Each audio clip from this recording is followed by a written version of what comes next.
আবে আমরা মুর্শিদাবাদের ছেলে, আজকে আমরা যাচ্ছি বেলডাঙ্গা। আর কে বলেছিলি ভাই হুমায়ুন গর্দন কাটবে? আজ বেলডাঙ্গাতে মারে তাকবীর, মারে তাকবীর। এইবারে ভারতের বাবরি মসজিদ কেউ আটকাতে পারবে না, বানানো কেউ আটকাতে পারবে না, আমি গ্যারান্টি। এবারে বাবরি মসজিদ কেউ আটকাতে পারবে না, কারণ এই যুবকগুলো 2025 সালের, এগুলো রক্ত টক বকাইতেছে, এগুলো মুসলিম সন্তান, এদের শরীরে মুসলিম রক্ত বইতেছে।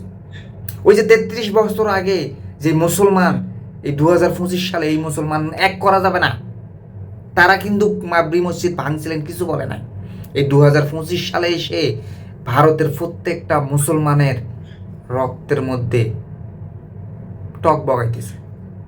তারা চায় বাবরি মসজিদ তৈরি করবে, প্রাণের মসজিদ, মুসলমানের প্রাণের মসজিদ তারা চায় আবার নির্মাণ করবে। কেউ আটকাতে পারবে না, পৃথিবীর কেউ আটকাতে পারবে না। আল্লাহ সহায় আছে আমাদের। আপনারা এগিয়ে যান ভাই, আমরা আছি আপনাদের পাশে।